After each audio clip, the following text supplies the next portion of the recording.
Hello. So I was around 8 years old when I started watching Avatar: The Last Airbender. This classic cartoon about a character named Aang trying to end a war waged by the Fire Nation and restore peace taught me many lessons about life. Later on, I started to write stories, and while doing so, I had to ask myself what ideas I wanted to portray to people, what messages I wanted to send, and how I wanted to reveal them. This made me realize that the stories I've read and watched have impacted me in the same ways I want to impact others. To share my ideas and beliefs with people through the plots and characters I create. Now, when I watch Avatar and other shows, I pay attention to the little details. The details that express the ideas of the creators directly and indirectly. The nuances of the show and the thoughtfulness that went into it have made me rethink how I watch shows and consume media in general. Most times, we watch shows and use the media for entertainment. But whether or not we are aware of this, the contents we consume are influencing us. The ideas we view can become our beliefs, and we can easily accept them, sometimes without our own analysis. To stop this from occurring, we must actively, critically think about the ideas we encounter in the media and in real life. The need for critical thinking is particularly important due to the increased access to information we have as a result of technology, especially when in one study, 82% of middle school students could not differentiate between real and sponsored news stories. Another study found that most high school students did not care to verify the sources of online photos.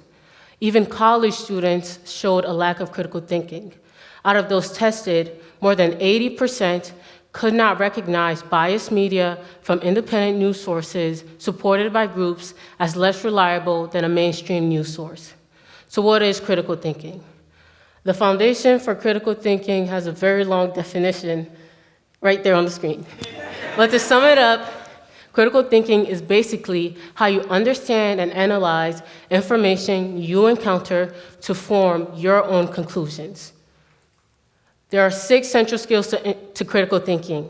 These are interpretation, analysis, evaluation, inference, explanation, and self-regulation. Interpretation is basically how you understand and describe information you encounter. Analysis refers to finding the connection between different pieces of information and what they are meant to or do convey. Evaluation is the act of judging how credible someone and the information they present is. Inference is the act of using information to reason and come up with your own rational conclusions. The last 2 skills to critical thinking are very important. These skills involve being able to reflect on our beliefs and change them. Without these skills, our beliefs can remain stagnant, even as we receive new information, counteracting or even furthering them. Explanation refers to being able to describe your conclusions and how you've deduced them from the information you have encountered. Self-regulation is being able to observe your beliefs and change or correct them.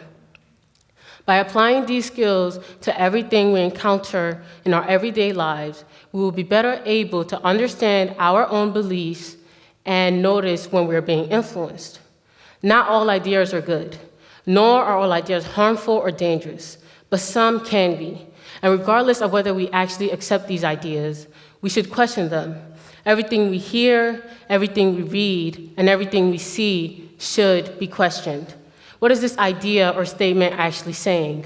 Or what ideas is this image or video portraying? How do the ideas relate?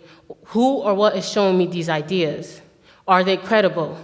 What do I think about their ideas as a whole? Should I accept them, and should I spread them?